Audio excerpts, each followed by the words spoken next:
Hello दोस्तों, जो पारा है वो धीरे धीरे चढ़ने लग गया है। यानी कि जो सर्दी है वो जा रही है। जैकेट्स वगैरह हैं, जो भी पुलोवर वगैरह हैं वो अब कंधे पे आ चुके हैं। लेकिन जो पॉलिटिकल पारा है वो हमारे देश में इस समय बहुत ही ज़्यादा बढ़ा हुआ है। गर्मी बहुत ज़्यादा कह सकते हो रखी हैं पॉलिटिकल डोमेन में, क्योंकि जो हम 5 स्टेट्स में असेंबली इलेक्शंस हैं वो चल रहे हैं। तो आज इस वीडियो में हम चलते चलते एक ऐसे मुद्दे के बारे में बात करेंगे जिसको है वो काफ़ी प्रमोट किया जाता है आजकल। जब भी इलेक्शंस होते हैं उसके बारे में चर्चा की जाती है। तो वो जो मुद्दा है वो है वन नेशन वन इलेक्शन का। इस वीडियो में हम अभी जो बात करेंगे वो दोनों पक्षों की बात करेंगे कि इसके जो पक्ष में तर्क दिए जाते हैं वो क्या हैं, और जो इसके अगेंस्ट तर्क दिए जाते हैं पॉइंट्स है वो क्या हैं, और समझने की कोशिश करेंगे आखिर जो है ये मुद्दा इसका कितना नुकसान हो सकता है, कितना फ़ायदा हो सकता है। अब दोस्तों, किसी भी मुद्दे को जो है वो समझने के लिए जो है उसके दोनों पक्षों को जानना बहुत ज़रूरी होता है, ताकि आप जो अपनी राय है वो इन्फॉर्म्ड राय बना सकें। कह सकते हैं कि आपके पास जानकारी है। सिर्फ अगर आप राय इस वजह से बनाते हैं कि किसी जो पर्टिकुलर व्यक्ति है जो इस आइडिया को प्रमोट कर रहा है, आप उसको लाइक करते हैं या डिसलाइक करते हैं, उसी के बेसिस पे अगर अपनी राय बनाते हैं तो वो एक बहुत अच्छी चीज़ नहीं होती। एक नागरिक के तौर पर, आम नागरिक के तौर पर राय बनाने के लिए अपनी जो है दोनों पक्षों का जो तर्क है उनको समझना बहुत ज़रूरी होता है।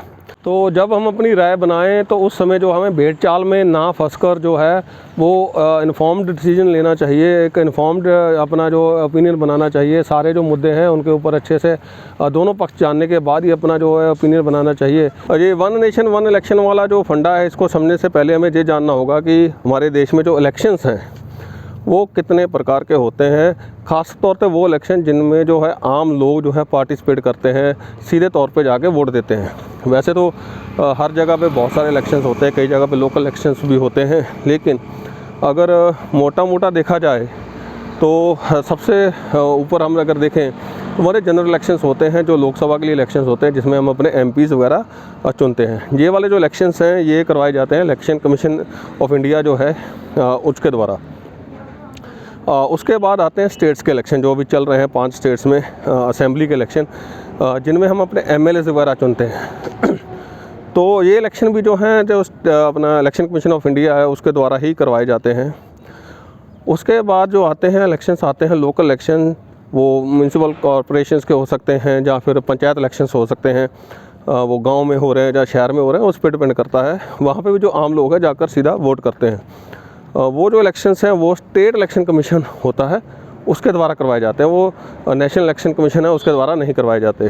तो मोटा मोटा देखा जाए जो 3 तरह के जो इलेक्शंस हैं जो हर जगह होते हैं, इसके अलावा कुछ छोटे मोटे इलेक्शंस होते रहते हैं, लेकिन पूरे अगर देश की बात करें जो 3 तरह के जो इलेक्शंस हैं मोटा तौर पर वो जो होते हैं। अब वन नेशन वन इलेक्शन की जब बात करी जाती है तो इसका आइडिया ये है कि जब ये इलेक्शंस हैं अलग अलग जगह पर अलग अलग टाइम पर होते हैं, तो आइडिया ये है कि ये सारे इलेक्शन जो है एक ही समय पर हो जाए। बंदा जब है वोट डालने जाए वहाँ EVM मशीन्स पड़ी हों, एक जो है वो जनरल इलेक्शंस की हो, MP चुनने के लिए हो, दूसरी मशीन हो जहाँ जो MLAs के लिए लोग लड़ रहे हैं MLA की सीट के लिए उनके नाम हो। उसके बाद पंचायत या जो दूसरे लोकल इलेक्शंस हैं लोकल बॉडी के उनके भी एक मशीन पड़ी हो। बंदा एक बार जाए और अपनी वोट कर दे।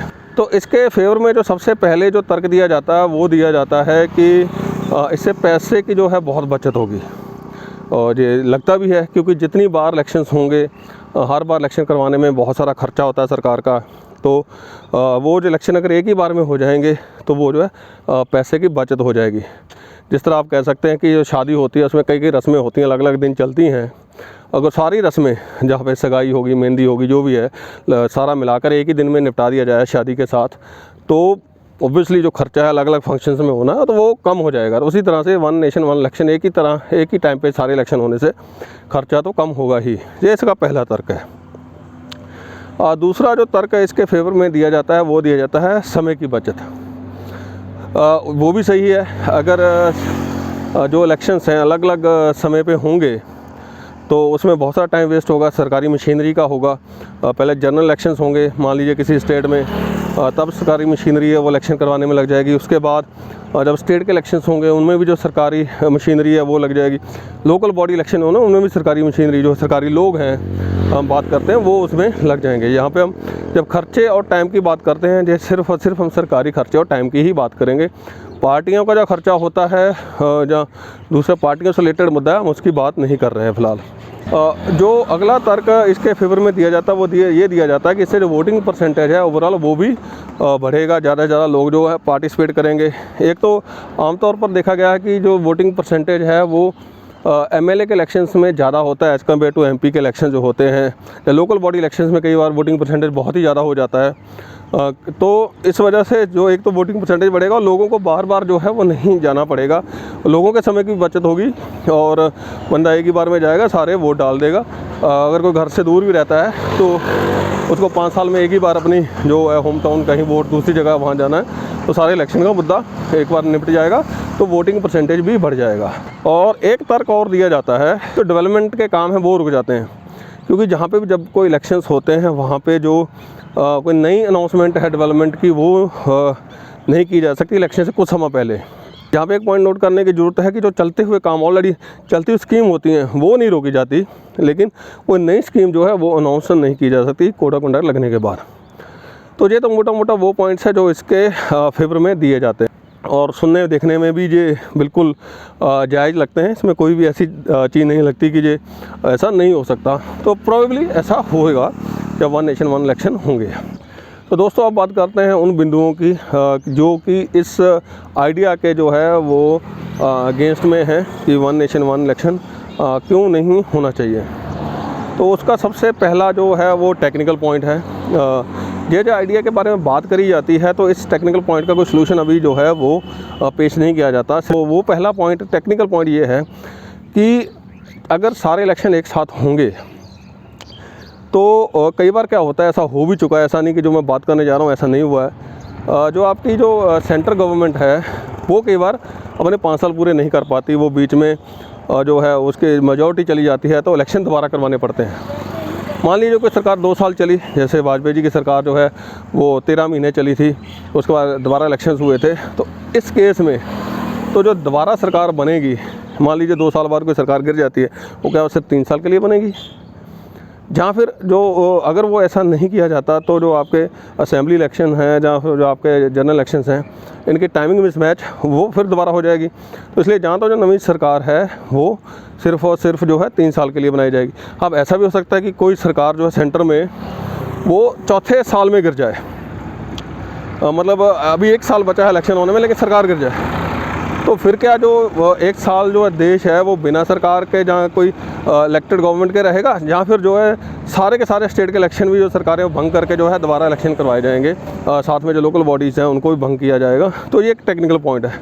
इसी तरह से बहुत बार होता है किसी स्टेट है उसमें सरकार गिर जाती है, तो उस समय क्या जो वो स्टेट है उसके जो दोबारा इलेक्शन होंगे, जो नई सरकार चुनी जाएगी, क्या वो बचे हुए समय के लिए ही चुनी जाएगी या फिर जो बचा हुआ समय है उस समय के लिए उस स्टेट में सिर्फ राष्ट्रपति राज रहेगा, कोई नए इलेक्शंस नहीं होंगे। ये कुछ टेक्निकल मुद्दे हैं जिन पर ध्यान देना बहुत ज़रूरी है।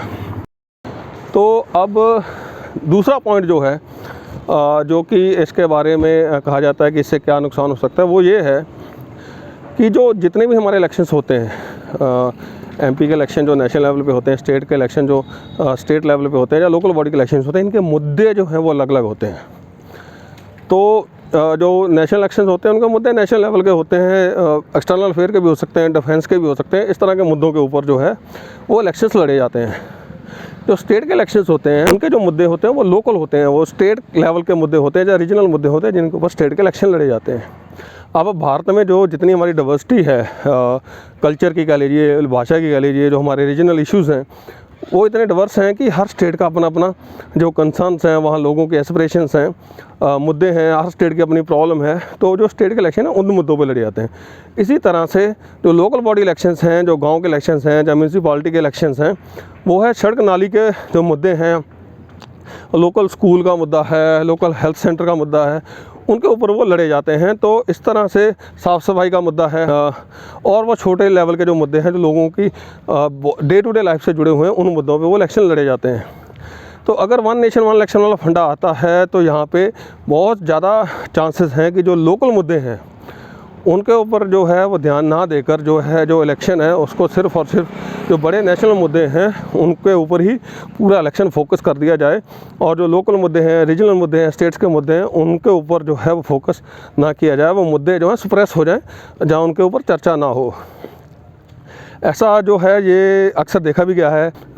आज की तारीख में हमारे जो इलेक्शंस हैं वो वन नेशन वन इलेक्शन जहाँ पे नहीं है, इसके बावजूद भी स्टेट के इलेक्शंस में या म्यूनसिपालिटी के इलेक्शन में देखा गया है कि नेशनल लेवल के मुद्दों को जो है वो ज़्यादा उछाला जाता है, मीडिया के द्वारा भी, जो पॉलिटिशियंस के द्वारा भी। तो इस तरह से जो लोकल मुद्दे हैं वो जो है वो सप्रेस हो जाएंगे। अब इसका सोशल पॉइंट ये है कि जब जो लोगों की लोकल एस्पिरेशंस होती हैं, खासकर रीजन को लेकर, स्टेट को लेकर, अगर वो एड्रेस नहीं होती, इलेक्शन ये एक तरीका होता है, माध्यम होता है लोगों की एस्पिरेशंस को भी एड्रेस करना। ये डेमोक्रेसी की सबसे ब्यूटी है कि लोगों के पास पावर है। अगर सरकार उनका काम नहीं कर रही है, जो मुद्दा उनसे जुड़ा हुआ है उसके ऊपर काम नहीं हो रहा है, चाहे स्टेट की हो, सेंटर की हो, तो लोग उसको 5 साल बाद बदल सकते हैं।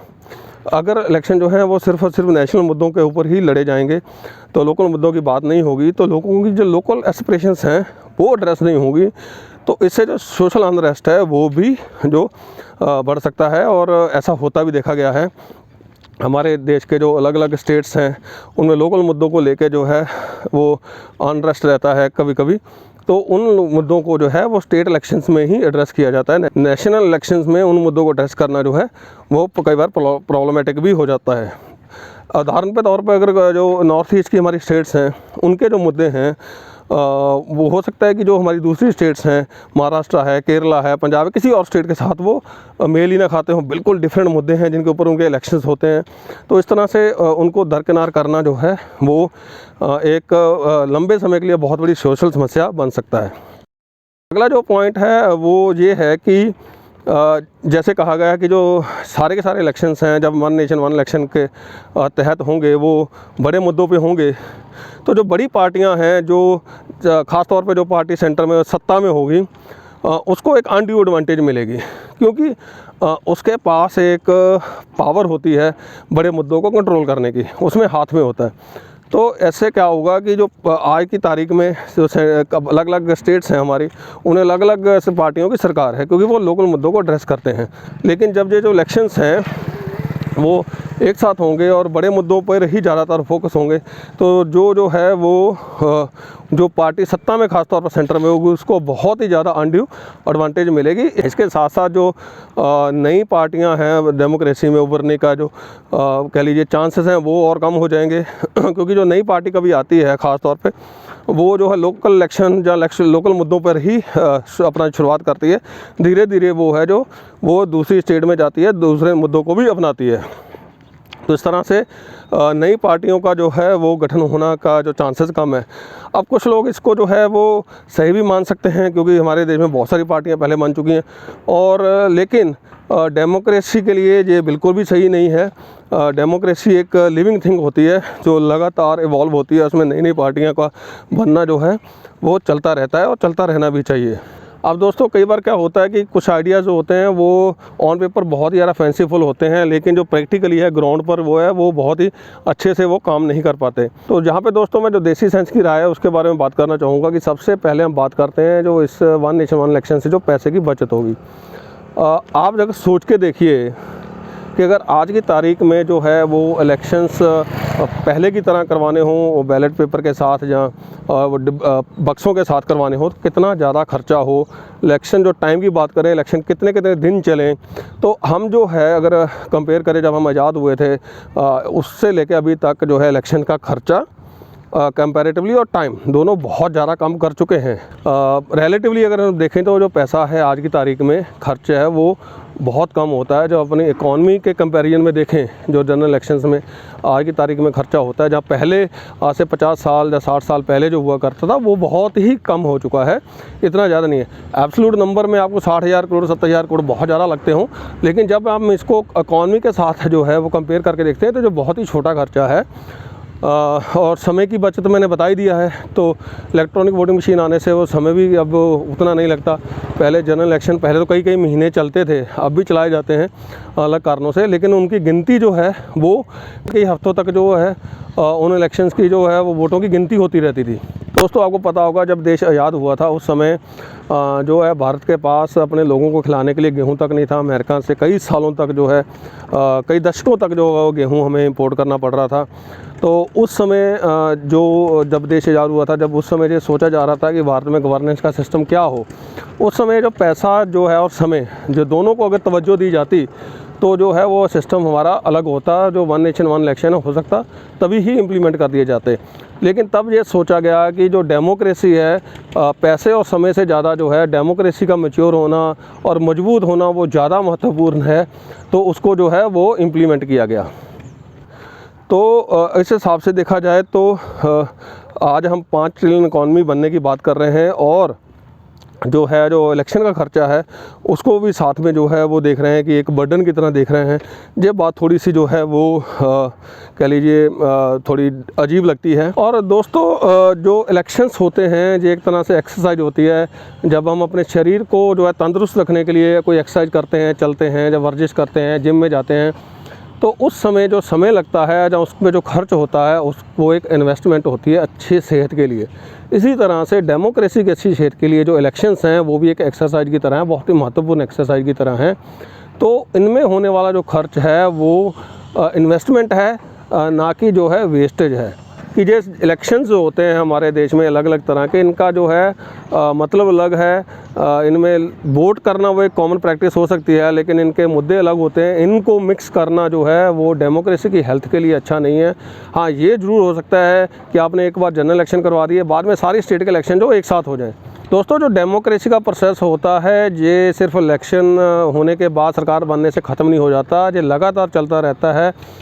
जब बार बार इलेक्शंस होते हैं, इसके साथ एक चीज़ जो अच्छी ये होती है कि जो लोकल नेता होते हैं, पार्टियों के रिप्रेजेंटेटिव होते हैं, वो लोगों के साथ बार बार मिलते हैं, उनके बीच में बार बार जाना पड़ता है।